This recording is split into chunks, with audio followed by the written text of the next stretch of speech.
Well, this evening we may be grateful for the air-conditioned banyan tree because it would be rather warm somewhere in the Himalayas on a night like this. The writing of our book, Self-Unfoldment, occurred about the middle of the years of my public activity, about 20 years ago, which was the climax of the 20 preceding years in which our various lines of thought developed and integrated. During that period, leading up to the publication of this book, I had a very wide contact with practically every type of religious teaching in the United States, Europe, and Asia. During that time also, I knew most of the personalities with whom we now associate various movements. Some continuing, others have ceased to exist. And as a result of the peculiarly tense situation that was involved, probably in part due to the years of depression, which had been most fatiguing on the public psychology, and perhaps due to the exceeding gullibility and good-heartedness of most persons who had little previous contact with the higher brackets of philosophical thinking, there was an unusual amount of confusion, misdirection, misinformation. Perhaps that was one of the real reasons that led me to write the book. But in any event, most of the points which I have made in this essay are based upon personal observations and experiences and the result of trying to help people put together lives that had broken apart under the pressures of unwise religious thinking. Now, most of the extremely pernicious habits of that time are not as prevalent with us today, but we have developed some more bad habits, and in a good many cases the new habits are merely restatements of the old ones, like man's development of the vices of one generation or another, which look very much like the vices of all generations when we begin to analyze them. It became obvious at the very beginning of my career that one of our big problems was the peculiar inconsistency of human nature in the so-called truth seeker. We simply do not look at ourselves. We are so busy hoping for the best or fearing the worst that we seldom make a factual study of our own natures. We do not really estimate to what degree we are responsible for the troubles that move in upon us. We are also often inclined to overlook what we consider to be small or unimportant personal peculiarities. We sort of feel that if we really make a good try, all our mistakes will be forgiven us. Unfortunately, however, one of our biggest mistakes is involved in the good try. Our effort is not wise, not thoughtful, and not well considered. Now, this peculiar limitation has survived these years and is just about as prevalent as it ever was. And much of it hides under unclear motivation. There's been a great deal of debate, even among the most scholarly minds, as to whether it is humanly possible for an individual to be unselfish and accomplish anything.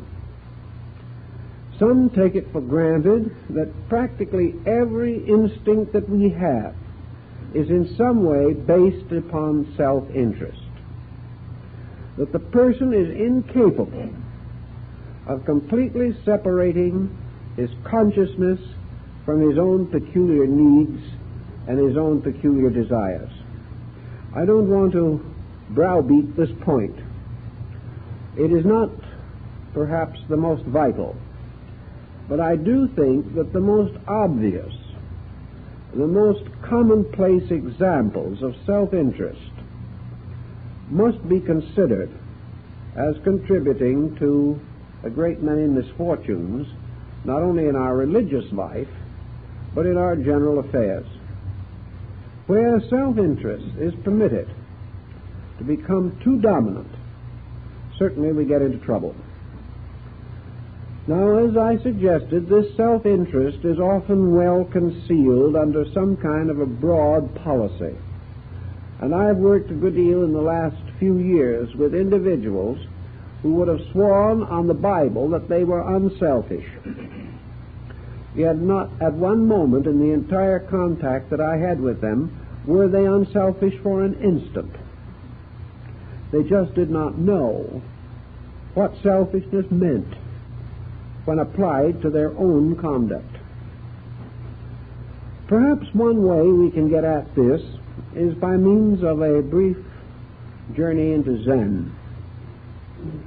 Buddhism, recognizing the peculiar intensity of man's illusion as this related to his own conduct, attempted to cut the Gordian knot. It simply emphasized the importance of the individual completely renouncing the world and everything in it, renouncing friends, family, renouncing home, wealth, ambition, career, and taking the ground that either we served the universal to the exclusion of everything else, or we served the personal to the exclusion of the universal.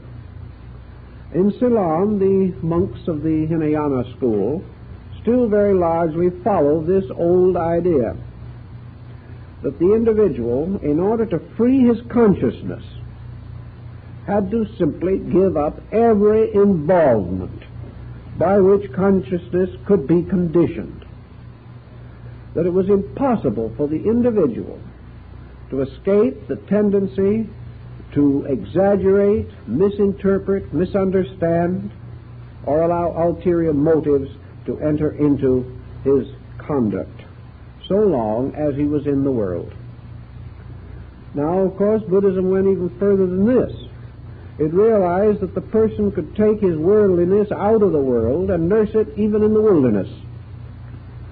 And to cope with this peculiar problem of the worldliness in man, nearly every religion has set up some kind of asceticism to represent a major sacrifice of worldly attitude in the effort to attain a spiritual state. Now, this rather extreme measure has been attempted in the West. It has been attempted by Oriental teachers who came over here, some of them good and some of them bad, but sincere in their effort to create an asceticism among Western people. I've watched this for years, and the results have always been bad. The actual fact seems to be that the average Westerner is not an ascetic. His attitudes have been conditioned too long. There is too deep a rooting in what we term the Western way of life, which is a way of personal involvement in every instant of physical living. Yet there should be and has to be some way in which Western man, without being expected to accomplish the impossible, or have his equilibrium or even his sanity endangered by an asceticism which he cannot understand properly, there still must be some way for this person to grow, to build and develop a type of character that is suitable to his personal unfoldment and to the laws of living under which he exists. I think the Neoplatonists worked with this problem perhaps more successfully than any other Western group. They pointed out that a rugged isolation was not necessary, that actually growth was a use of the commonplace, that the individual could always use the conditions under which he lived and the situations in which he found himself as the basis for a proper and continuing unfoldment of his own nature. This, however, was not interesting in the times of Neoplatonism because it was not glamorous enough. Most individuals felt the need of a highly glamorized or highly dramatized spiritual code. It did not appear to them to be successful or satisfactory merely to learn to live better. They wanted some promise of mystery and magic. They wanted to believe that through some specific exercises they could either travel around the invisible universe or see things which average persons could not see, and sometimes they succeeded in seeing things that nobody ever saw. It was a rather mixed blessing, and I have known a great many of these characters who claimed to be out of their bodies part of the time and were obviously out of their heads the rest of the time. Yet they did not realize this. They were perfectly sincere in their belief that their own strange, wild way would accomplish the ends which they desired. I watched them through all these years of fantasy. I know they did not accomplish the end that they desired. But like most failures of this kind, they went down to the silence of the grave, and no one ever really knew whether they succeeded or failed. But I watched them, and I know that they failed. They undoubtedly gained certain rewards in terms of universal recognition of a good try, but they did not attain the ends which they sought. They simply did not have the basic values by which human beings develop under a pattern or in a situation. Therefore, it was, as I mentioned last week, my desire to prepare some kind of a study that was suitable for Western man. And in doing this, it became obvious that Western man had certain faculties which were useful, that he had his own problems which he also had to master, and that his way of growth was the integration of his own Western way, and that this integration could be helped by an increased understanding of the spiritual foundations of all peoples, for we have all in every generation and in every area been confronted by somewhat similar problems of stress. Therefore, what are the problems that beset every human being in the common sense of the weaknesses of his nature, the inadequacies of his knowledge, the lack of organization of his attitudes, by which his life is daily plagued, and the correction of such errors or mistakes certainly constitutes a proper beginning for the development of a better life. All great systems have pointed out that so-called spiritual advancement is not supernormal. It is not something by which the individual is sort of set apart as a different kind of creature. So the spiritual growth is simply the development of the natural resources of the individual. It is perfectly normal for the individual to grow. And we can only try to understand why this normal procedure does not operate as it should. A man does not grow because someone waves a magic wand over him, nor does he develop his spirituality in the face of others because he was predestined and foreordained. Growth in this world is the problem of gradually increasing control of the various elements which go to make up living. And we may say that the adjusted person is the one who has learned how to grow. And if his growth continues in an orderly and proper manner, he will ultimately attain the interior enlargement which he seeks. Thus, all growth must be by natural means, not by some strange supernaturalism. Growth is not a strange doctrine. It is the individual gradually putting himself in order, and he must do this on purpose. Now, it does appear, and it is true, that some persons are born, due to the development of their own nature, previous embodiments, or by the laws of karma operating in life, with what appears to be a better foundation than others. They seem to have better faculties, perhaps a little less difficulty in bringing their lives into order. But this, again, is something which I think can be analyzed rather critically. Actually, a person who has better facilities or better personal integration nearly always is confronted with a larger problem. In other words, as we grow, the challenge grows with us. And it is not really fair to say that it is any easier for the better equipped person to win this fight than a person with fewer endowments, because the victory is different in each case.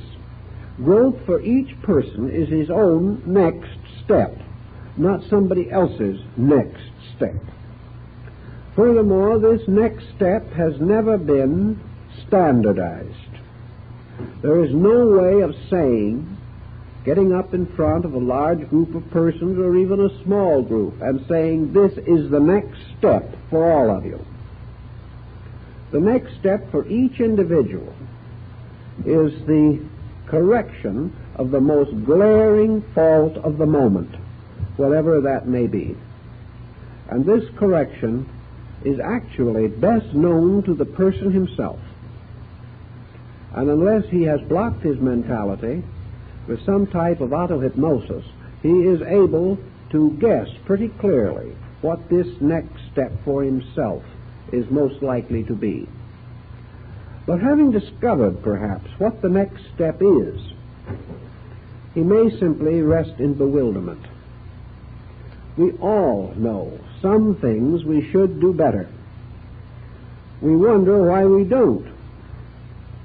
We try, and in a short time the effort becomes too great for us. We really sincerely make some kind of an endeavor, but we discover that our machinery for the control of ourselves is inadequate. We believe certain things, we want to do them, but we simply do not have the power with which to do them. And our Western way of life, because of its comparative lack of emphasis upon the development of the internal resources of the person, does not give us very much help. We graduate from school fairly well informed in mental processes, but we also graduate almost completely the servant or slave of these mental processes. We learn how to make a living, we learn how to barter and exchange, we learn simple rules through the application of which we fit into the peculiar period in which we live, but we do not generally possess any skill permitting us to make a change in ourselves. All through the years, it's pretty close, it is 40 years this year, this has been the point that I have observed most consistently, that the person does not know how to change himself.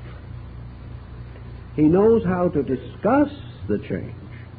He knows perhaps formulas that might work.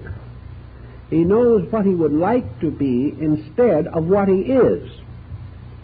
But he remains to the bitter end what he is. And the good resolutions are like certain plans for retirement, usually pushed ahead so far that the grave catches us first. The only answer to this process of changing self lies in what the ancients called disciplines. We know that we can, under certain inducements, achieve a certain kind of change. We know that the person learning to play the piano can gradually increase in skill until, if he has some basic aptitude and a great deal of industry, he may become a proficient musician. He can train his hands. The artist can train his eye. The artist has to learn to discipline sight. The musicologist has to learn to discipline the receptivity of his own ears. The performing musician has to learn to discipline those parts of his personality which are involved in the presentation of his vocal or instrumental music. Individuals can achieve this discipline. Usually, however, if they achieve it at all, they achieve it only because of some one pressing resolution within themselves. This may be the instinct to be superior. It may be the desire to earn more money. It may be the instinct for applause or fame. But this type of physical discipline is accomplished by practice, by dedication, and by continuity of effort. The individual who disciplines his physical faculties feels that he has achieved a great deal, and in large he has. But when it comes to attempting to discipline his emotions or his mental characteristics, he finds himself still at a greater loss. To the average person, discipline, if it exists at all, is a genteel form of browbeating. The individual feels that his faults must simply be killed out, wiped out, that he must nag himself into a state of grace. He doesn't succeed. He nags himself into a neurosis. He tries to impose discipline upon himself by brute force alone. And this is quite common in religion, where an individual taking some obligation of a religious nature feels that it is his moral duty to abide by this resolution. If his courage and sincerity are sufficient, he will stick to his resolution, but it may cost him his life. He is still not understanding the basic idea of discipline. Discipline is not whipping yourself. Discipline is not gritting your teeth and going on with something which is not according to your real desires, but is done from the sense of duty, responsibility, or obligation. So in the West we have very little honorable and proper self-discipline. Children are not taught discipline even as much now as they were 25 years ago. And the general tendency today is that the individual believes that his right to liberty implies that he will not be self-disciplined, that discipline is a form of slavery, that the disciplined person is simply one who is inhibited, frustrated, or restrained from doing those things which he most desires to do. As long as this attitude remains, we have no progress in philosophy.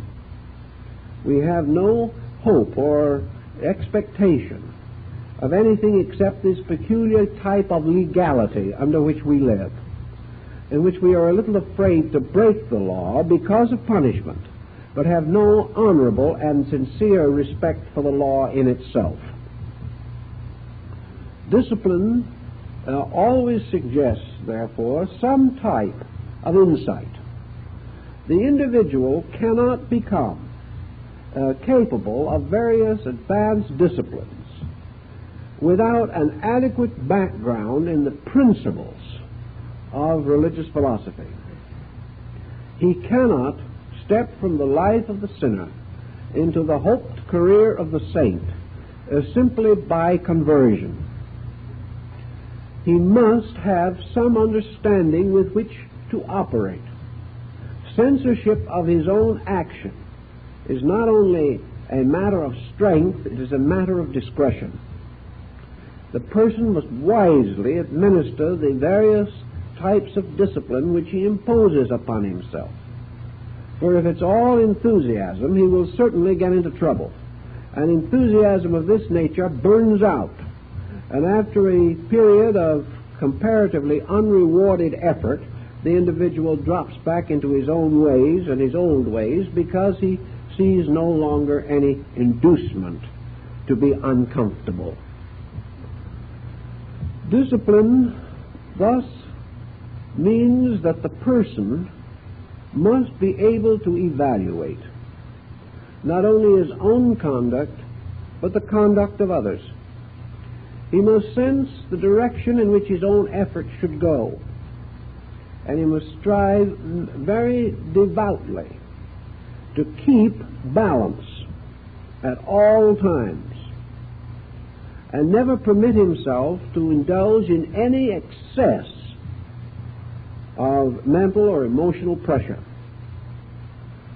We have, for instance, a very common situation in which the person attempting to attain some type of spiritual improvement becomes creed-bound, becomes set in some kind of a pattern.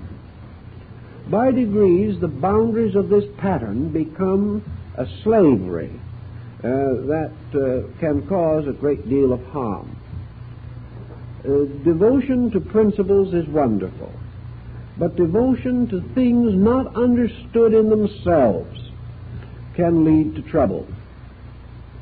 And today, many thousands of well-meaning persons who are seeking to grow for the glory of God have, because of the restrictions which they have placed upon creedal and sectarian considerations, have placed themselves in a condition where it is impossible for them to really experience the universality of anything. In other words, one moment the individual says, I want to grow, I want to be better, but obviously the thing I belong to is right and what everybody else belongs to is wrong. Or, very temperately and very nobly, what I believe is more right than anybody else's. And if these other people are right at all, it's just sort of, well, they're doing the best they can. We, in other words, ought to damn them with faint praise. We become intolerant even while we are practicing tolerance. We become creed-bound and sect-bound even while we are proclaiming the unity of life. And we become critical and condemnatory of others while we are devoutly addicted to the brotherhood of man. These things the person himself seldom sees, but others see it in him, and it's one of the reasons why he doesn't make more converts when he starts out trying to spread the glad tidings that he has received. So discipline is a very skillful problem, and under our present pressures it is a little more important than ever before that we analyze the various procedures, realizing that we must build the new upon what we have and not upon what we have not. That we have certain energies which we have developed, certain policies and practices that are familiar to us.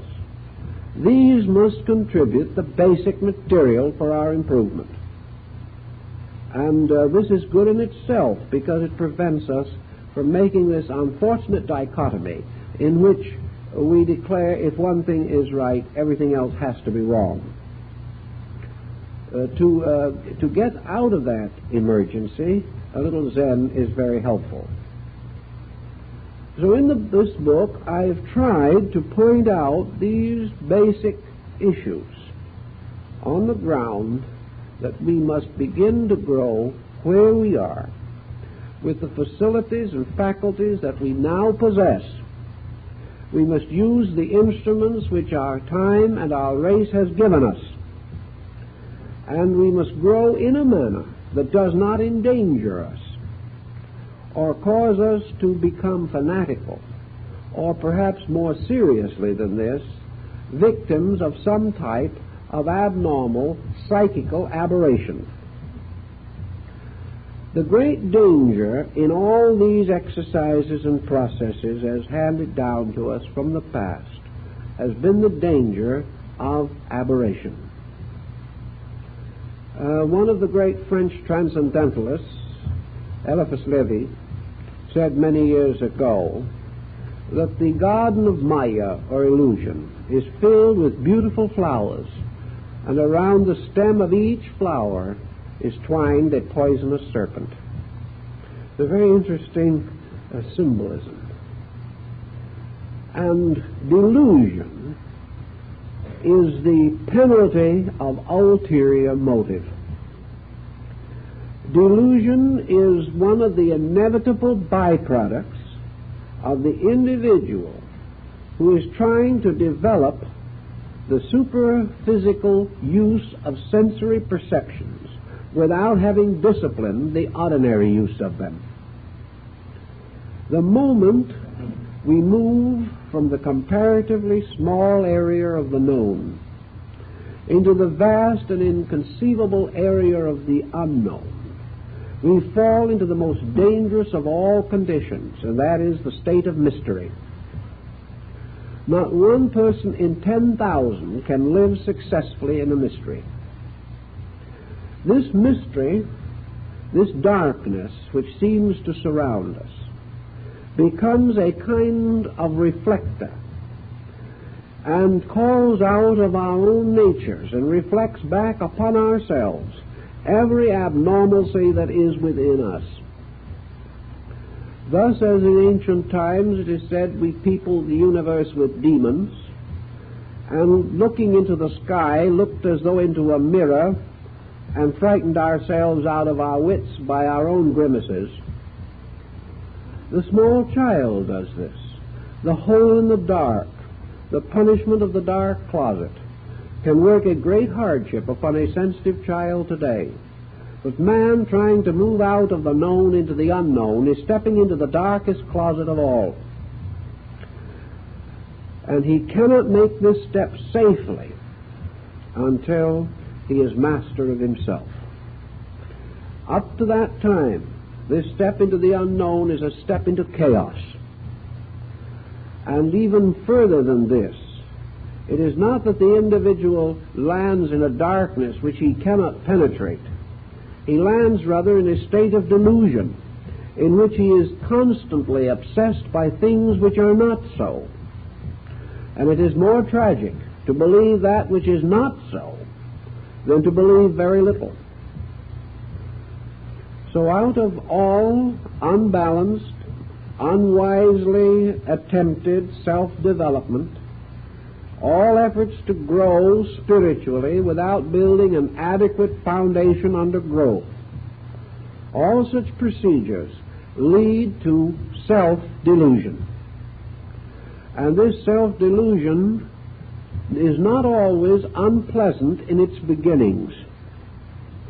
Usually self-delusion begins to reveal some of the basic aberrations with which psychology is now concerned. And many individuals are being saved from this self-delusion process, which afflicted so many 50 years ago, by the fact that man is beginning to estimate the nature of his own delusional powers and begins to realize how he can fool himself, which he did not know nearly so well 40 or 50 years ago. But actually, all of this delusional material breaks down into the more familiar psychotic situations, the messianic complex, the divinity complex, and similar things.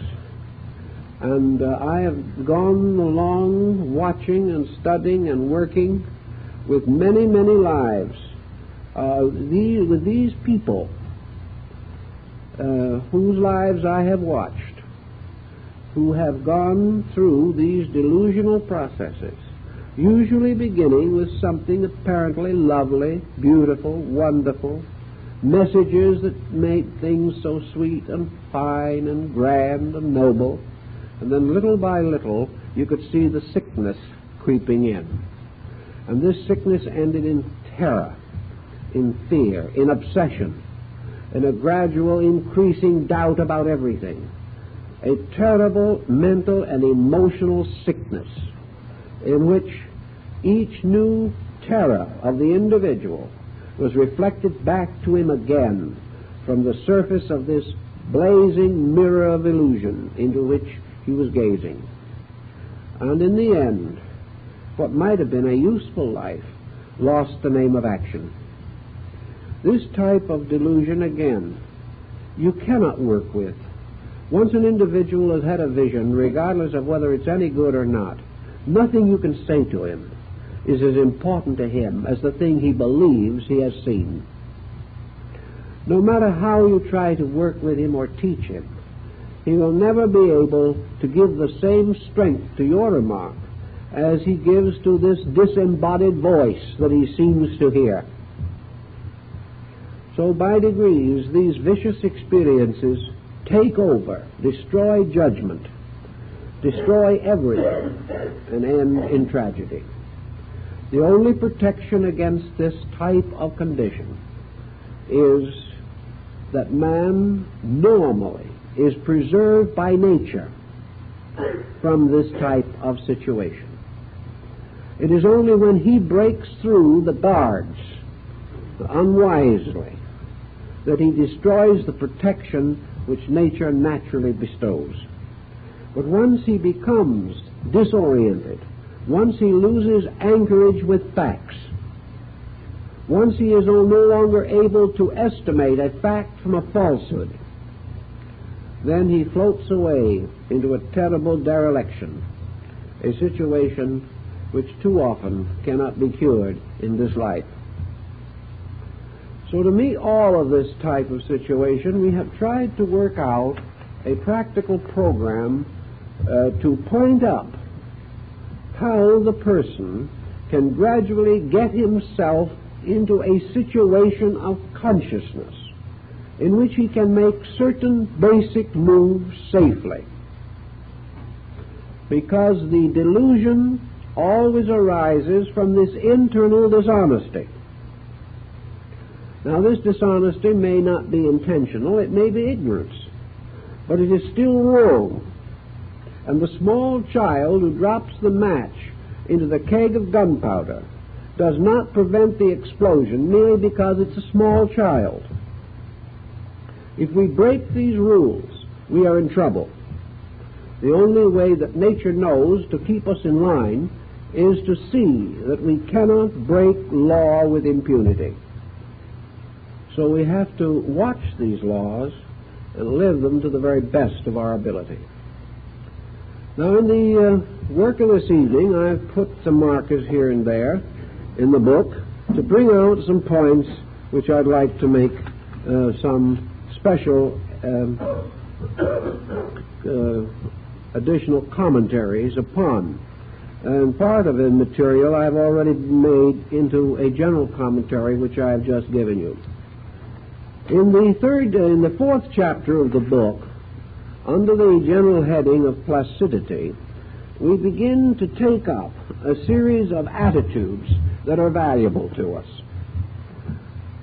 Let us imagine for a moment that you are on a boat that is on fire or are in an automobile which has gotten out of control, or in any desperate situation, you then realize, as perhaps never before, that your only hope of survival is a tremendous orientation.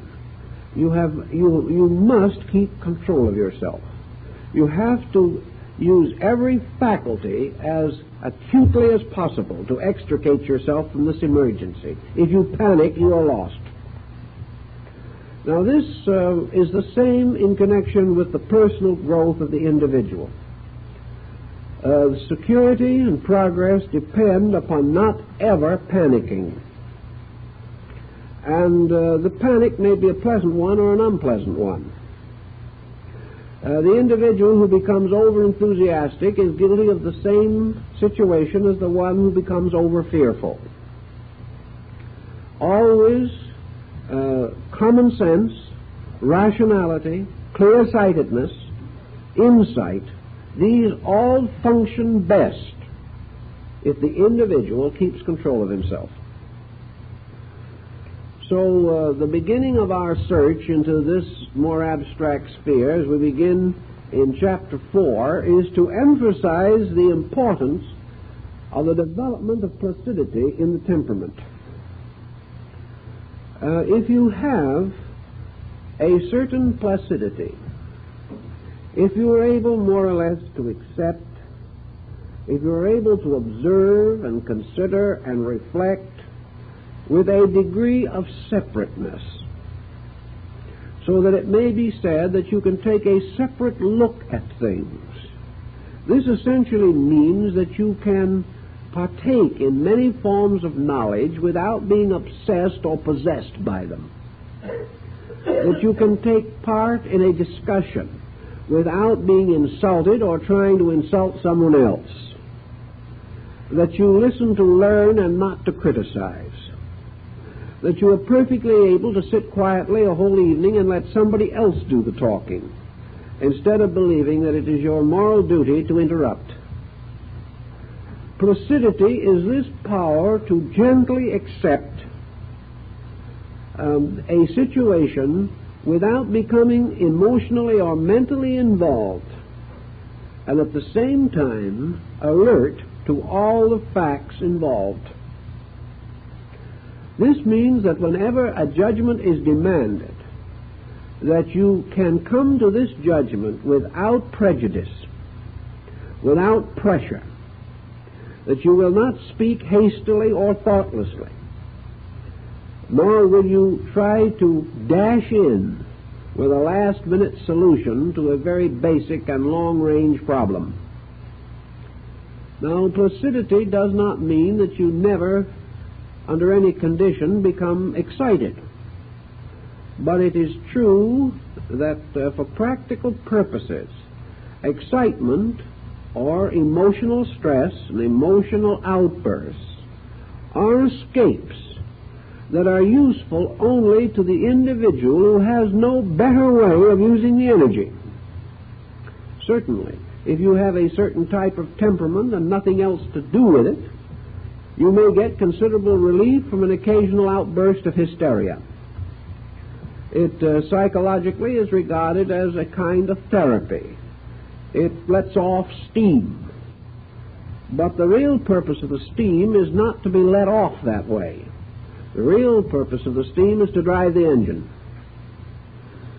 And the individual who is not using his energies adequately and properly is the one who must have some kind of emotional outbursts to balance his own failure to organize his resources. So poise does not mean not to do anything, but it means never to do anything by emergency or desperation. Many people live a lifetime of perpetual emergency.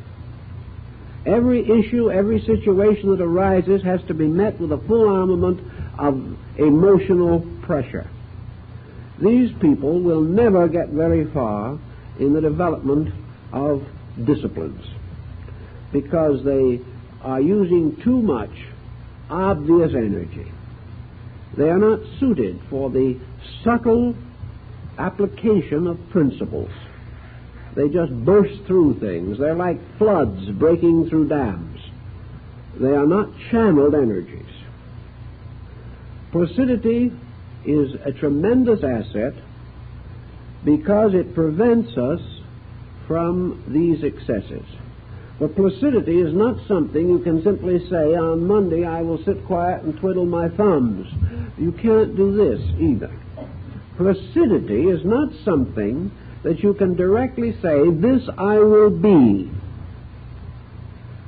Placidity arises from insight.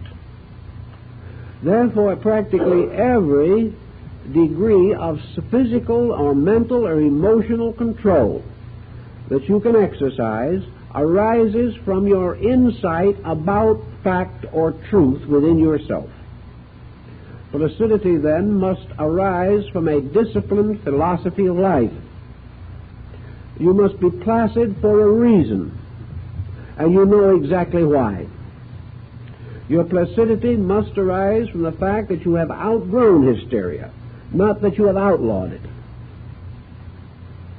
But all things being taken as equal in this problem of growth, the quiet, organized person accomplishes more, suffers less, wastes less than the person who has not this degree of self-control. Also, the placid person, because he does not have strong delusions that he is attempting to force upon himself, is not so likely to deceive himself in the various pursuits of growth. The individual who wants too much too soon will always deceive himself. And in philosophy as in morality, blessed is the individual who desireth little, because it is not necessarily true that he will receive little, but because his desire level is not high, because he is relaxed and comparatively placid, nature finds him the most plastic instrument for the achievement of her own purposes. And the conflict between self-purpose and universal purpose is less, where the individual is quiet and accepting by nature. Someone will say, well, I'm just not that kind of a nature. That's all there is to it. When I don't like something, I want to hit somebody. Well, we can say this and we can keep on doing it. These are choices that the individual has the right to make. That is part of this inalienable right stuff we read about. But if we make use of it in that way, we also have the inalienable necessity of abiding by the consequences. The individual who says that he is going to do it his way, regardless, must then, in good grace, accept the consequences. But this he seldom likes to do. He is the first to feel himself abused. He is the first to lose confidence in the universe. Not because he has ever given it a chance, but because it has failed to do or be what he expects it to accomplish. It's his own mistake. So this placidity involves poise. And poise is this ability to meet all shock and stress with a maximum of attentiveness and a minimum of wasted energy. If we could put the energy that is wasted by the average person to work in his life, he would live an additional 50 years in good health. We sometimes see small children who cannot be kept quiet, and we see that they are bubbling over and going all the time. And later in life we look back and say, oh, if we only had their energy, if we only had the energy to use now that we wasted when we were 6, how happy we would be. But our problem is not that we wasted all this energy at 6. We are wasting it all the time. We like to believe that man has more energy as a young person than he does as an older person. I think this is largely an error. I do not believe that it is a real loss of energy unless there is actual sickness.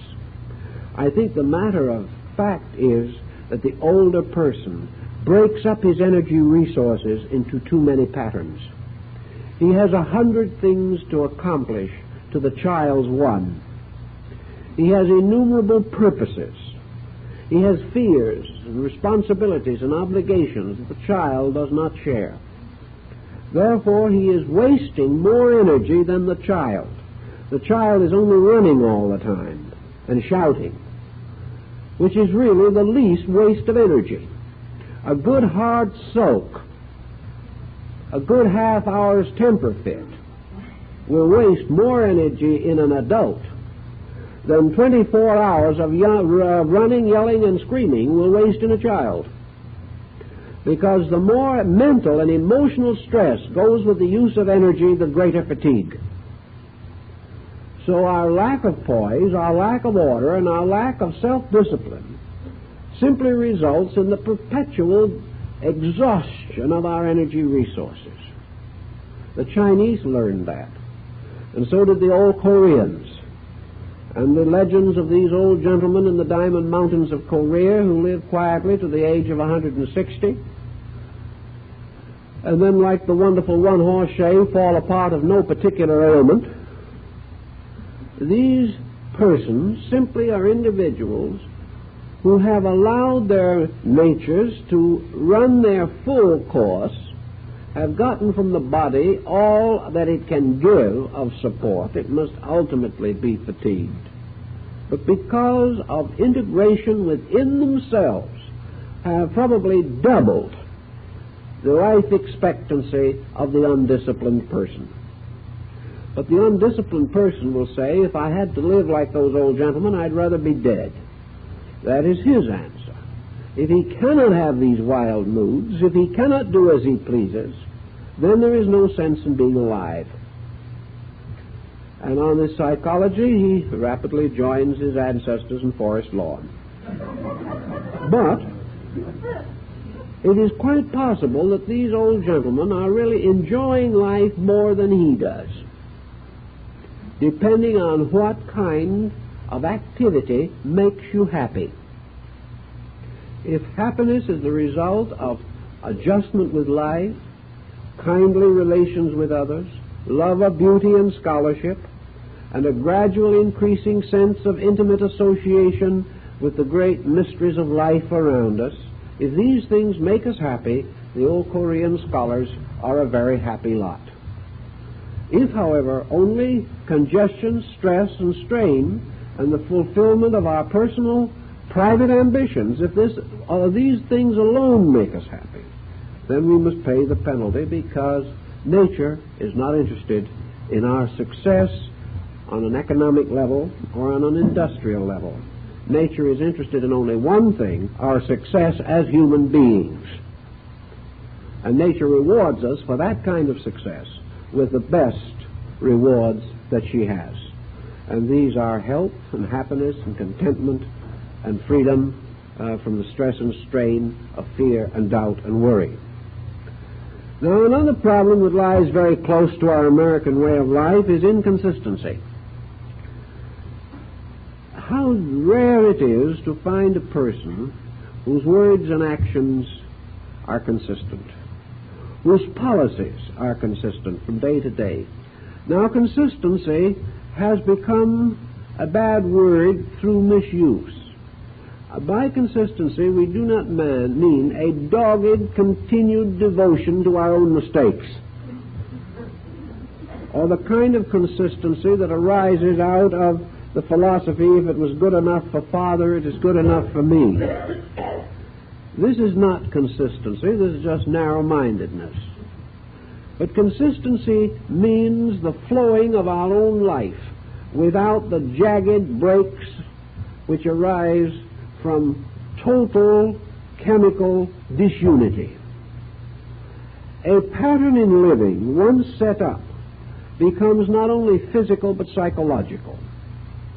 A person who takes certain attitudes, develops them, and creates patterns in his psyche, and then suddenly, for some reason, violates all these patterns, goes in a contrary direction, breaks down the whole structure that he has built up, puts himself at a terrible disadvantage. Inconsistency divides resources, reduces strength of purpose, and causes the person finally to fall between two chairs. He cannot unite his energies for any definite purpose. Consistency is logic in a certain way of thinking. Logic is order. Consistency, therefore, is orderliness. It is the gradual reduction of life to its simplest, most practical, reasonable plan. It is escape from fashion, from fad. It is escape from the extravagances of conformity with foolishness. It is the individual quietly determining a course of reasonable policy, suitable to his means, suitable to his needs, and most inclined to free his life of unnecessary worries and responsibilities, and the acceptance of this pattern and the living of it. So in a sense, this becomes the simple life. Now, a simple life is not necessarily the life of Thoreau by the banks of Walden. The simple life is not a hut in the desert. The simple life is the individual living simply where he is. There is no great advantage in this idea that the simple life has to be an impoverished one. It is not what we have or do not have that determines these qualities. It is the use we make of what we have and the attitude we have toward it. And the person with a wrong attitude can get into as much trouble clinging to a nickel as another man can get into trouble with a wrong attitude in his effort to cling to $10 million. It is not the amount, it is the basic attitude. And simplicity simply means the direct living of life, clearing it of all unnecessary involvement, and freeing the mind and heart continuously for essentials. And essentials in this situation being the rudiments and elements of immediate personal growth. I have known probably 100 persons who have come to me and told me that they wish they had time for study, but they had this to take care of. They had that to take care of. One individual told me that they would like to take on the simple life. They'd love to have this kind of a gentle way of existence. They would certainly admire peace and quietude and freedom. They'd always wanted to be scholars, but they couldn't do anything about it because they had to spend 10 hours a day at the stock exchange. And how they could go on for most of a fairly long life, kidding themselves into saying that their real interest was growth, and then be patiently willing to spend hour upon hour watching stocks go up and down. It wasn't because anyone was depending on them. It wasn't because of any need. It was simply that this inconsistency never meant anything. The individual never saw that far into the stone wall which was himself. And this situation, in one way or another, burdens many people. Another point we've made here was patience. Now, patience is a virtue which is much debated these times. Many folks say patience is no good at all. What we need is dynamic impatience.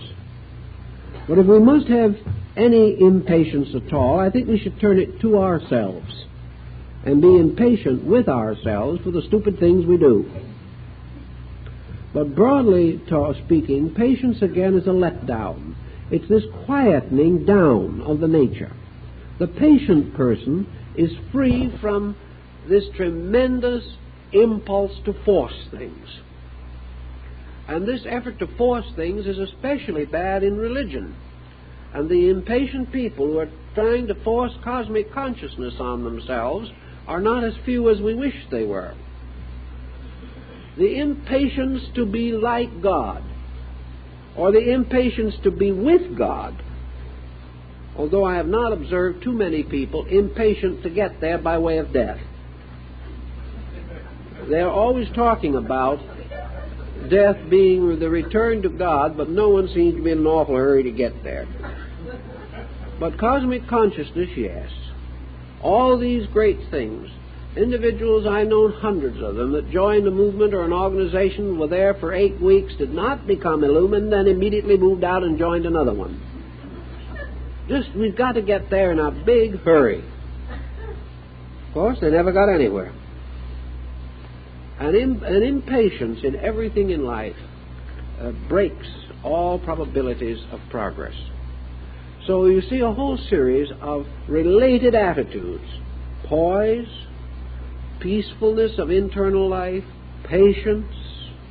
All these related attitudes have as their purpose to quiet us down, realizing that the growth of the person comes when the false motions are relaxed. It is only when false motion ceases that true motion can be noted or be apperceived within the person himself. Until then, he is a victim of his own impatiences. The outer mind is forever in conflict with what might be termed the intuitive apperception. In psychology, we suspect that this is the reason why so many of the essential archetypal symbols come to man only in sleep. Sleep is the most patient moment in the average person's existence. It's the only time when he is not trying to press his own purposes on something or someone. And in this state of quietude, the internal archetypal patterns move through him. The moment he wakes in the morning and starts to be filled with his own purposes again, these dream experiences have a tendency to retire and may even be completely forgotten. But here is an important lesson, that in the relaxation and quietude of sleep, the individual receives something from within himself, whereas the rest of the time he is forcing something upon himself from the outside continuously. As long as this forcing continues, as long as he is under pressure, he is like a politician who is under the domination of some other politician. He is no longer able to act his own part, to be himself, and must become merely a parrot for something that is not himself.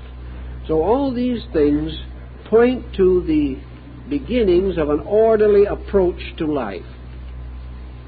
Now, most of chapter 5 is concerned with concentration, and that is the natural outcome of the points that we have been already discussing. Concentration is actually the individual attempting to coordinate his own resources. Assuming, as we know, that the average person has a considerable number of related mental and emotional patterns with which he works, he has a degree of versatility, and he is able to conjure up with his own mental activities innumerable ideas, beliefs, and opinions, or to envision innumerable objectives for himself or for others. The tendency of the mind, therefore, is to become addicted to the immediate pressures of the moment, to throw energy in the direction of immediate interest. And whatever problem is at that moment most fascinating gets the attention. And then the next day a different pattern takes over, and that gets the attention. And by degrees we sort of inch our way in a semi-backward motion through life, like the proverbial crab, dedicating our energy to the interest of each separate moment without any definite effort to relate these things or to pattern them or to put a purpose or a continuity into this mental activity. As a result, we may become jacks of all trades, which at a business level is not good, because it means that we have a number of half-developed abilities. In the mental and emotional life, we have an innumerable number of unfinished ideas, some of which perish in the void, others return again to the subconscious, and others still linger along, but without sufficient libido to ever develop anything. Against this type of person, we have the so-called one-track individual, who is usually a complete success and a terrible bore. The one-track individual who has narrowed himself in his interests in order to attain depth. So your individual who gets depth is narrow, and the individual who gets breadth is shallow. And this combination is everywhere obvious. The purpose of concentration is that the person who is beginning to appreciate value, who begins to know what he really wants to do or to be, and who is particularly interested in the integration of his own life into a constructive pattern, realizing that this interior integration is going to move into manifestation and make him a better adjusted person in this world also. This problem of concentration is the gathering up of energies, otherwise to be wasted or lost, to achieve penetration, like the focusing of light through a magnifying lens, by means of which the rays of the sun are brought to a point which gives them burning power.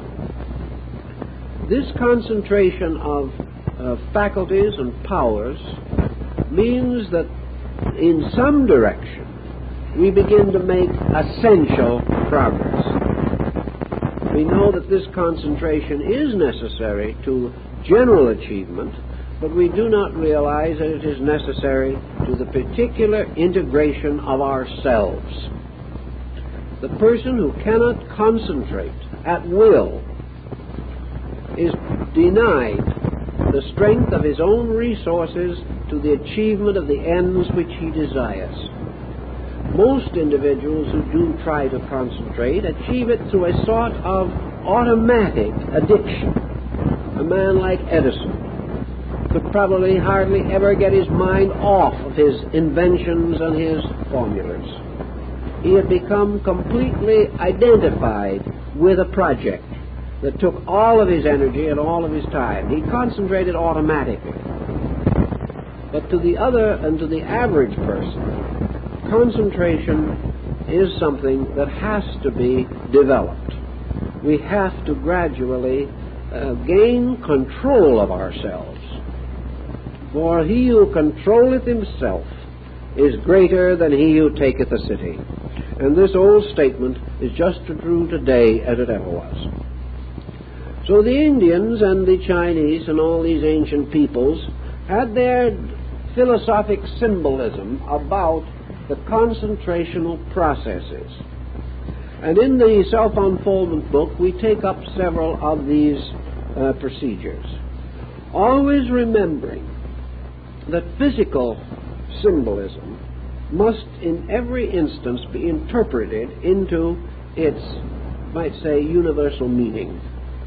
For example, we speak in here, in one section, the description of the old Buddhist Arhat, who, preparing himself for the meditative life or for the meditative experience, first seated himself and then gathered his robes about him. Now, this sounds like a very nice bit of thespionics, but it is really an entirely different situation.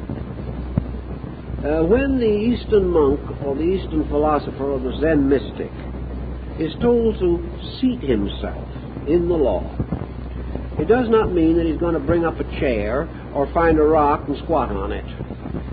To seat oneself means to establish oneself. It means to place oneself on a firm foundation. And in the Buddhist symbolism, the old arhats or the bodhisattvas are most frequently represented as seated in the open blossom of a lotus. Certainly no lotus was ever that size, but that has nothing to do with the symbolism. It is much better that way. The lotus is the symbol of the unfoldment of the universal mystery.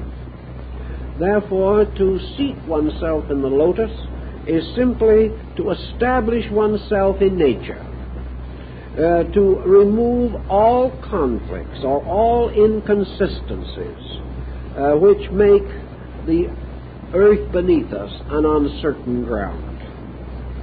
To seat oneself means to resolve.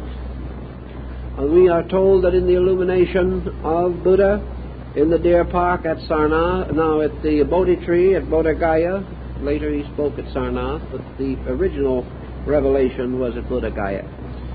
It is said that he finally seated himself under the Bodhi tree, and he made an obligation or an oath in which he stated that he would not move from that place until either death released him or illumination came. He would not stand up again. He would remain there, seated under that tree, until either he died or the truth was made known to him.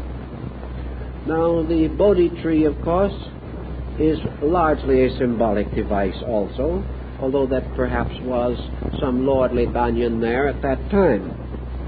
But to be seated means to be firm, to no longer wander about. And to wander about may mean to move from one creed to another, or from one notion to another, or from one addiction to another. But to sit down and say, where I am, here I will receive the enlightenment. That there will be no more scattering of resources, no more hunting and searching and seeking, but the realization that all that we know and all that we need to know must come from within ourselves. That we do not gain anything by traipsing up and down the world, and we do not gain anything by changing or shifting the polarities of our own thinking every few minutes. To seat oneself in the law is simply to accept the law, to declare that it is our way and our guide, that it is our very present help in time of trouble, that everything we are, we owe to the law. Everything we need, we must derive from the law. Therefore, we take our position firmly upon the great pattern of the law, and particularly upon the two great laws which Buddha taught, reincarnation and karma. But we'll suddenly rest our case upon the infinite plan of things and say, here I accept, and here I remain, and here I shall practice the disciplines, and I shall either achieve the end or I shall perish. This final decision gathers up all of these loose ends and causes them to become reconciled in one purpose, that there shall be no more inconstancy or inconsistency in our moves or our methods or our means. Then the old arhat is said to gather his robes about him, his vestments. Now the robes and vestments are variously understood in the order of Vedanta or Tantra to represent the energy fields which surround the body. But they may also represent our other garments, the garments with which we adorn our intellectual and emotional lives. For our garments are also not only our bodies and our energies, but our thoughts, our feelings, our beliefs, our hopes, our fears.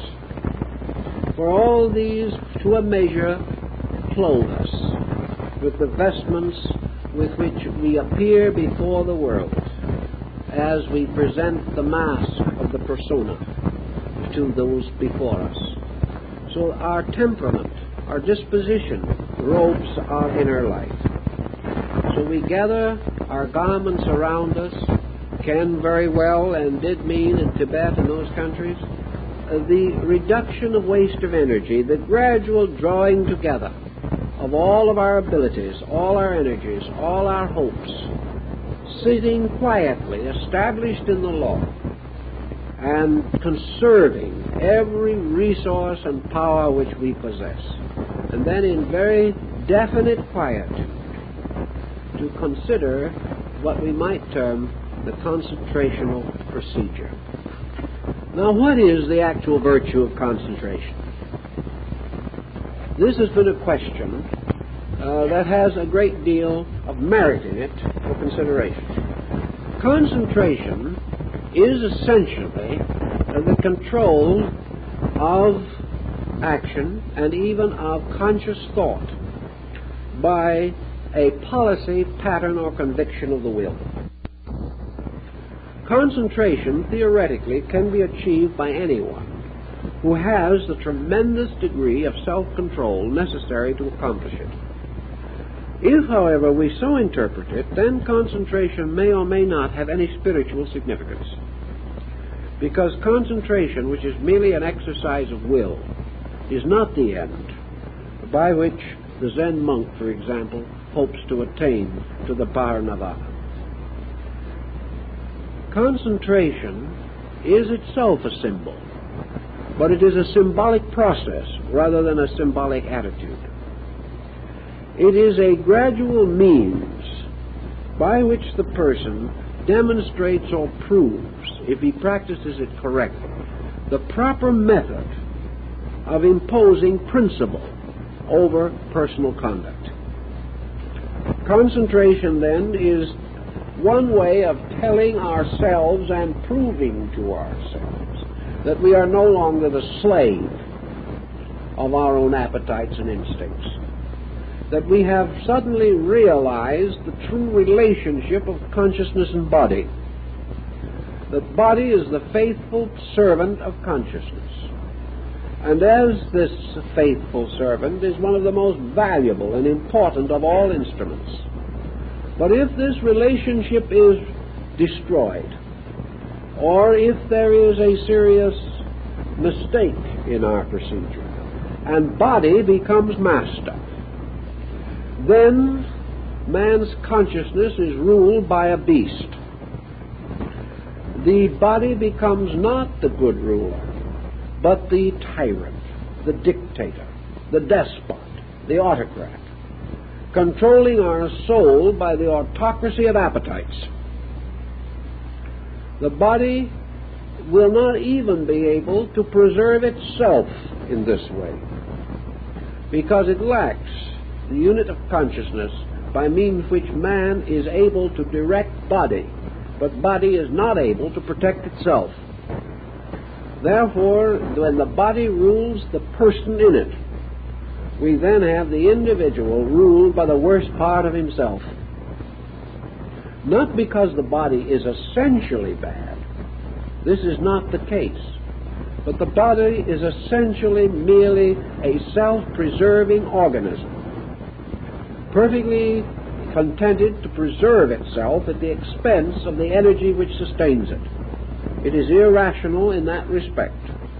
But as the instrument of man, the body becomes a wonderful and useful media for the transmission and communication of knowledge, ideas, understanding, and experience.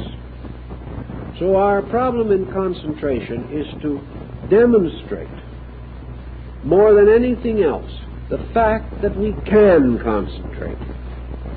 The victory is not in the thing we concentrate upon, but the fact that we attain the power to turn our attention naturally, easily, and without pressure or force, according to our own purpose. That we say, I am going to think about this for 10 minutes. That we think about it for 10 minutes without even a feeling of distraction or a desire to think about something else, simply because we have decided that for 10 minutes we are going to use the mind in that way. To start such disciplines at 40 or 50 years of age is very much like trying to correct a delinquent child in its late 20s. It is not easy, but it is still a problem that has to be done if the person ever expects to penetrate the veil of illusion that divides him from a world of principles and causes. So in our particular problem, the real end of concentration is not this browbeating, not this sitting with your eyes closed, your teeth clenched, and both hands desperately grabbing the chair arms, trying to think of God when everything else is coming along. This is not concentration. Nor is it concentration to sit all day in some beautiful blue haze of memories, thoughts, and recollections, or dreaming about the wonderful time when we were initiated into the temples of Egypt in some summer land of our own imagination. This is not concentration. Nor is concentration the process of sitting with your eyes densely and tightly closed, demanding infinite supply. It is not the individual sitting with a rigid determination that he is going to influence his friends, his neighbors, and his enemies. These are not concentration, because concentration aimed at some material end, some accomplishment, which is going to aid us in the perpetuation of our pet illusions, has no value as a concentrated discipline. The end is that we learn to graciously lead the personality, that we can detach ourselves from servitude to the body without hurting the body, without picking on it, without declaring that it is unworthy of us or that it is only an old carcass of some kind. This is not the purpose, nor that we should lock in a bitter battle between the ways of the Spirit and the ways of the flesh. All of these things are wrong, and I've seen people go into the most terrible difficulties trying to nurse these attitudes. Because every discipline in nature, every philosophy that has dealt with the problems of life is gracious. Nature, for conscious beings like the human being, possessing interior faculties, does not simply lambaste these creatures.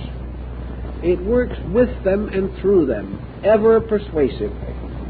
And our punishments are only for those who obstinately refuse to see. They are generally given the 7 and 70 different opportunities before punishment is really meted out. So our purpose in this whole concentration problem is gracious one-pointedness.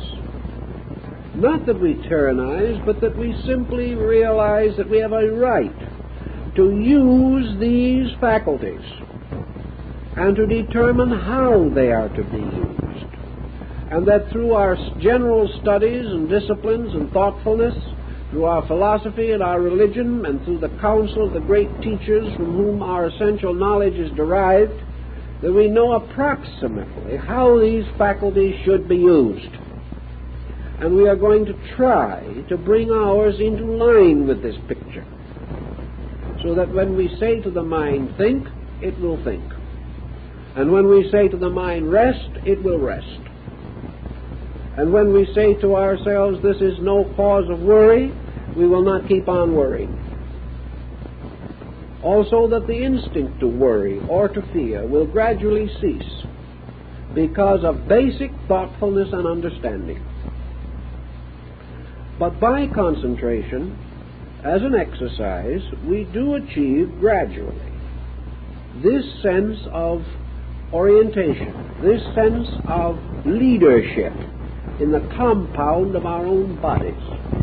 Lack of leadership is what causes worry, fear, procrastination, mistakes, which lead in turn to further confusion. Whereas proper thinking, directed properly at the proper time, removes most of the causes of the troubles from which we must later suffer so miserably.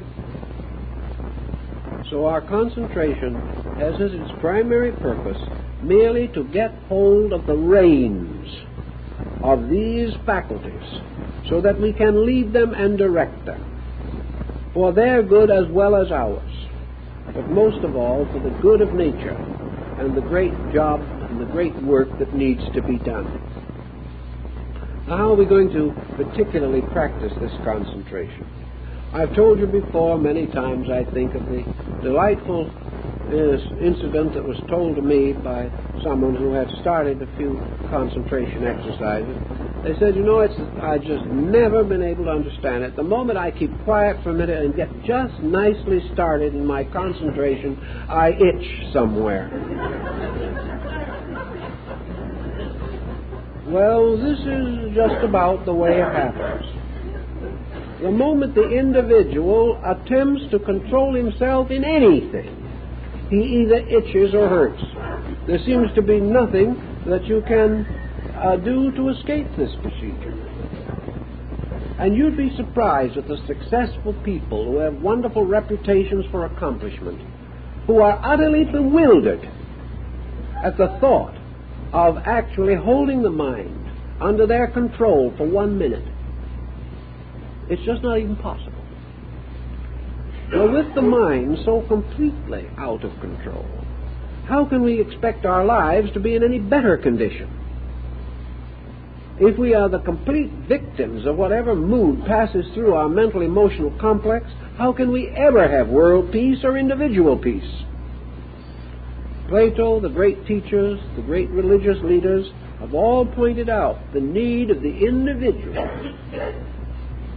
to achieve a certain integration, a control of his own life. Now, concentration is a discipline that has to be adapted very largely, again, to the temperament of an individual. There are individuals who have used very strenuous procedures. There are Indian sects, for example, that will assign themselves some peculiar duty requiring concentration. And every time, through thoughtlessness, they fail to perform that particular duty, they simply take a knife and make a 3-inch slash in their arm. And by the time they've made 400 or 500 slashes, they become quite thoughtful. Now, this is a very extreme method, and we hardly advise it in the West. But the point is that these people so greatly value the concept of finally gaining control of their own thinking that they're willing to go to terrific ends to achieve this. They have realized what we have never learned, namely that this control is the basis of all forms of happiness that we seek. That without self-control we can never be secure in anything. For the average person, however, simpler and gentler methods generally will work with patience. We had in the years gone by, we've had the meditators and the concentrators in huge numbers. And I noted that it also became a kind of escape for people who were a little lazy. This concentration became the means of the great do-nothing. In fact, some reported to me that it was wonderful because they always went to sleep after the first 2 minutes. It became a kind of discipline in private indolence, and that was not the purpose intended. Also, concentration with a little imagination tossed in to season it could lift the individual out of the commonplace into an imaginary world and make a high-grade introvert out of him in a short time. He wouldn't even want to come back to this common world anymore. He would much rather keep on meditating until the judgment day. This didn't work. Actually, the answer is that in controlling yourself, you must also control yourself. And in deciding to concentrate, you must also concentrate on not concentrating all the time. I found in working with people that each individual had a kind of starting ground. As Buddha points out, the long journey begins with the first step, and this is true in concentration. Most individuals will find concentration particularly helpful if either it is united with whatever religious devotion the person naturally is inclined to perform, as evening prayer or something of that nature, or that moment or two of dedication with which the average person in Western civilization has already been rather well indoctrinated. Therefore, there are only certain things we would add to that. As we point out in this book, concentration has to have a certain element of work, a certain element of self-denial involved in it. Because if it is only just always doing what you want to do, it is not discipline at that point. You have to be much wiser before you always want to do what is right. Therefore, there should be a certain amount of discipline. I recommended, therefore, that the person who wished to concentrate would set aside or select, before he starts, a certain time, a time probably least likely to be interrupted, because he is fighting himself all the way, and there is no use making the labor impossible. But if he decides that at a certain hour in the late evening or in the early morning, he is least likely to be disturbed, he must then set a time for his concentrational procedure. And I have always advised that the time not exceed 5 minutes. This is hard on some of my friends who think they only get a good start up to the first hour. But you cannot live that way without neglecting something. And this kills the purpose of it. Such an extensive type of concentration tells us that this person is running away from life, and that isn't the purpose of it at all. And also, it would be very difficult for the beginner to actually concentrate that length of time. Almost impossible. There's bound to be a lot of wool gathering along the way. But in 2 or 3 minutes, concentration can be possible. The person choosing a place, his foundation, where he establishes himself, a fairly comfortable chair, or a pleasant place where he is not likely to simply go to sleep. And then beginning the process of determining one-pointedness. Now, in the beginning, one-pointedness is very difficult, especially with abstract thinking. And I do not advocate what some have, namely the setting of this point of concentration upon some chakra or invisible structure within the individual himself. I've seen this get into a serious lot of trouble. I know one individual or group of individuals who were trying to concentrate upon the pineal gland in the brain. Of course, they did not know how. If they'd known a little more, they would have gotten a thorough short circuit. They didn't get that, but they did get a number of headaches, which were quite unnecessary. It's not good to fool with that type of thing at that stage. It is far better to select some concentrational device to begin with, by means of which there is some help in focusing attention. This is the purpose of the Eastern mandala, the religious painting, which represents some phase of universal procedure. This is also one of the utilities behind the great religious symbols of the world, the symbols of the faiths of men, which as instruments of concentration become instruments of recollection. They enable the individual to draw upon certain resources within his own nature for thoughts, for visualizations relating to these symbols. And also, which is very important, they keep him from thinking about himself, which is not his purpose at that particular moment. If he thinks about himself or wanders off into abstract concentration, he is very likely to see something that isn't there. So it is better to choose some natural device or symbol. Now, the nature of this is not important. It is the penetration associated with it that is important. Some people like to select living things, flowers or plants. And I've often felt that a very fine concentration device for Western man would be the miniature living tree, the bonsai tree of the Japanese. But it could be a little plant that you have yourself cultivated in your garden, which would make it all the better as a concentration symbol. Or if you do not have such facilities, then to secure a small potted plant and have it live with you. But this is not necessary, but this is one way. A simple little device, an image, a design, a work of art, even a beautiful picture in a book, can be the type of thing which simply forms a catalyzing agent. It gives you a little something to draw your attention with. You will find also that even with this symbolic help, it is not easy to hold the attention very long. Now the question arises also, how much should we whip this attention to force it to remain upon the object of concentration? I would say in all common sense that the beginner will probably have to use a small amount of effort. If he merely gives up the moment the mind wanders, he'll give up almost as quickly as he begins. He can't help it. Therefore, I would say that for a beginner starting out, if the mind wanders away from the symbol, that he may draw it back, not too forcibly, but with sufficient intensity to make it focus upon the mood or the symbol or the idea involved.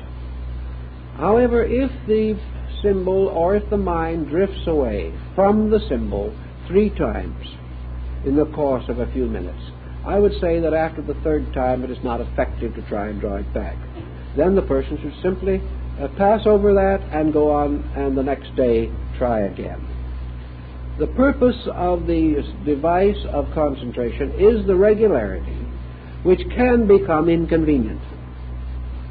The more you try to become regular in this, the more often interruptions will intrude themselves. So you have to gradually exercise a certain amount of discipline. In the book, I have suggested that the individual should accomplish his concentration time with not more interruption than once a week. That he may, to begin with, allow himself this interruption of once a week. But the rest of the time, in that, he must have 6 days in succession, or 6 days out of every 7 without interruption. This may mean he has to cancel a social engagement, or miss something on television, or some other horrible calamity. But he must be prepared to sacrifice something. After all he is hoping to gain is his immortal soul, and he must sacrifice a little something for it occasionally. If the concentration discipline is gradually developed, then comes the problem of how we are to look at these symbols, or this object. How are we to understand it? We certainly do not wish merely to gaze at it until we're cross-eyed. That is not a virtue, in spite of the reports of some teachers in that direction. The purpose of concentration is not to develop a glassy glare at the object. The purpose of concentration is to become increasingly aware of the penetration of this object with consciousness.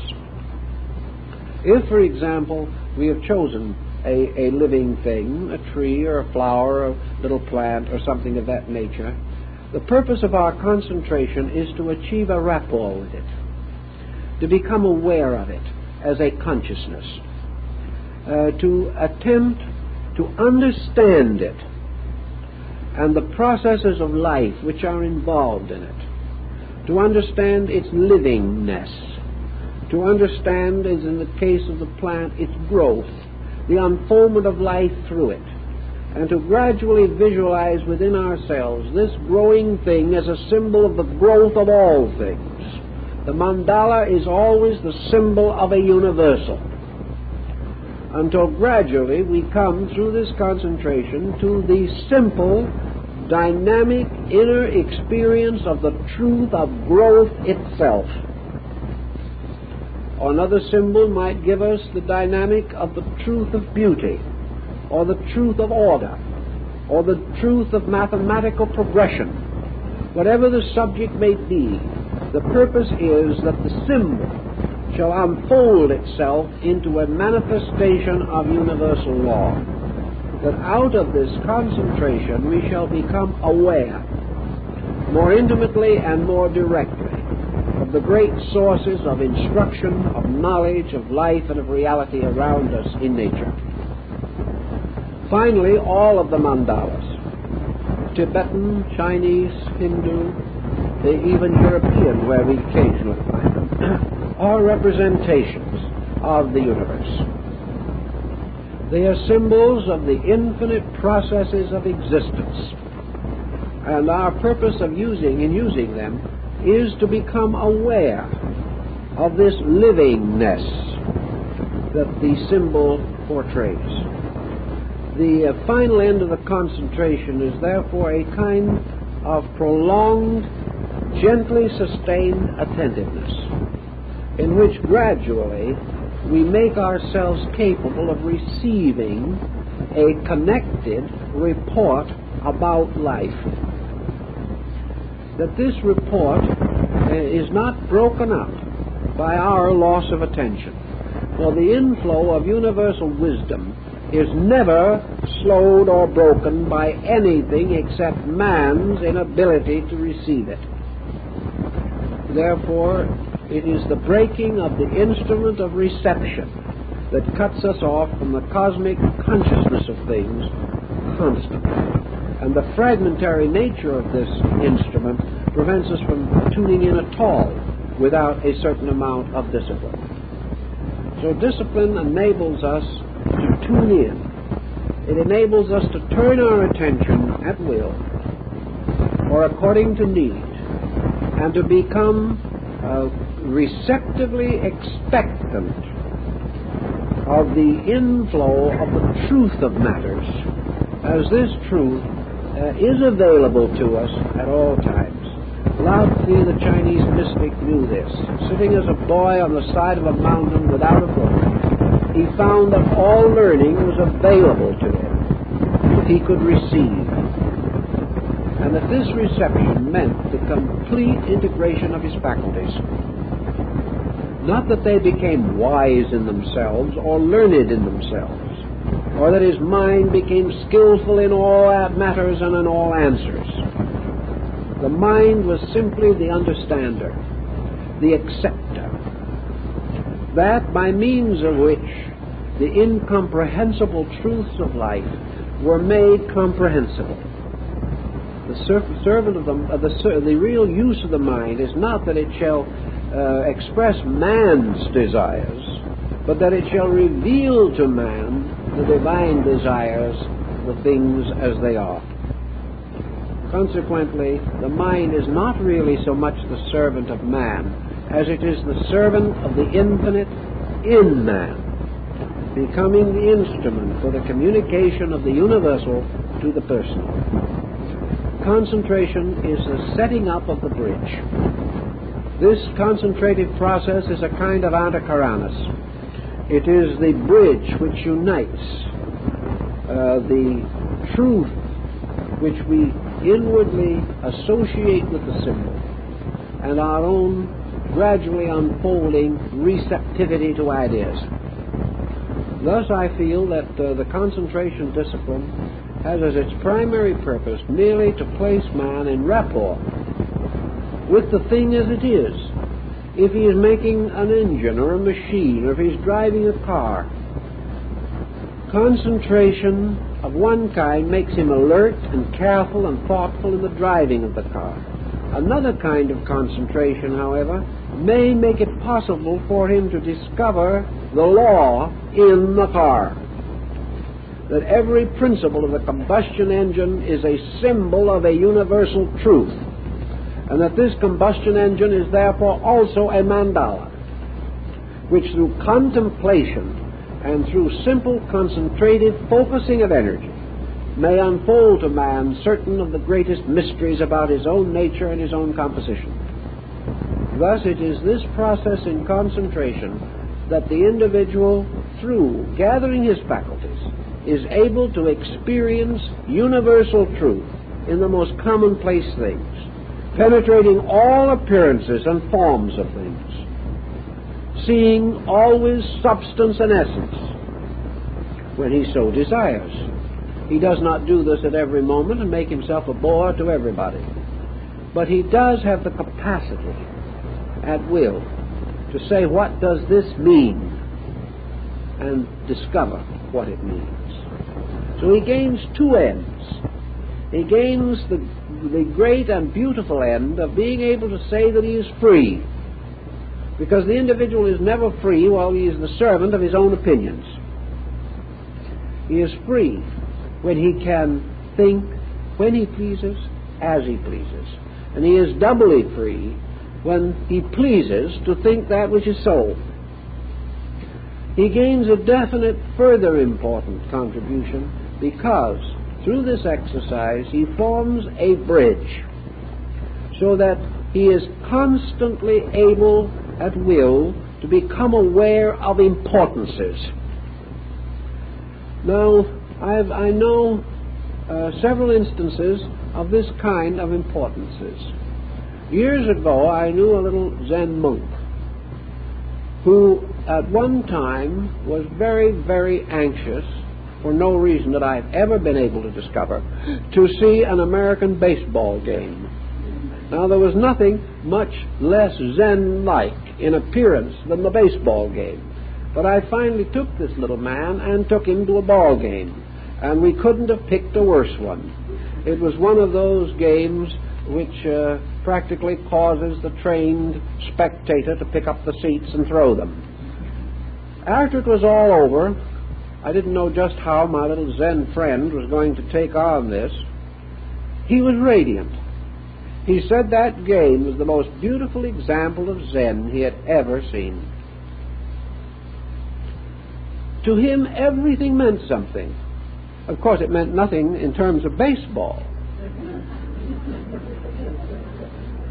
But to him, it was all law. The way the man threw the ball, the way the man batted it, the way somebody else caught it or didn't catch it, was terrific. He saw a universe unfolding on the gridiron. Well, it probably is there if you want to study it, because even the simplest game is based upon laws or the game won't work. You can't say that a game of bridge is not a highly, skillfully developed formula, unknown to those who play it and unappreciated to the individual who doesn't play it. But we cannot say that it has no message or no meaning. It depends upon what we can do to vitalize that meaning. And under concentration, the universe opens up into an infinite area of valid meaning. And all the doubts and fears and miseries and worries we've had about the universe dissolve. And in their places are these magnificent areas of experienced certainties. Thus, concentration, I think, is a very valid discipline if it isn't overworked. And in the long run, the individual doesn't have to practice it at all. It becomes automatic. All disciplines, all rituals, all ceremonies are in a strange way themselves symbols of common experience. The individual prays for a few minutes each day until he suddenly really realizes that the ultimate prayer is his own life, recited at all times. Some people can only feel godly for 5 minutes, so they have to pray. Others can feel godly all their lives, and their life is a prayer. And the words they speak would mean very little in comparison to the nobility of the deeds that they perform. Concentration is the same thing. The individual concentrates by discipline because he doesn't know how.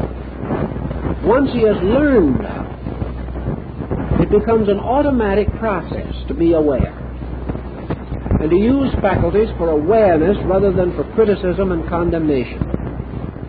And as soon as the individual gains this awareness, he gains with it not a closed-out universe in which all unimportant things are left behind, but a universe in which there are no longer unimportant things, but everywhere experiences which, if understood, become beautiful, become meaning, and add to the wealth of our understanding, appreciation, love, and regard. In this type of meaning, I think concentration becomes highly valid. But concentration to get what you want, in the common sense of the word, I do not regard as valid, unless what you want is simply the power to appreciate the beautiful. If we do not ask for things, but ask only, as the old monk did, for the power, the insight to see the good that is, then gradually the concentrated faculty develops, changes our lives, and makes us gracious, wonderful, and acceptable people. Thus the discipline actually becomes a sacramental way of life. Never difficult, never heavy, never boring, never unctuous, never sanctimonious, but simply the quiet ability to get much more beauty, glory, fun, and happiness out of simple things than we've ever known before. This is the childlikeness of Mencius. This is the natural faculty of man, which, until contaminated, sees good, God, and truth in everything. This concentration, if quietly developed, I believe would be beneficial. Now I think I'd better give you all a chance to try it. So we'll be seeing you a week from tonight.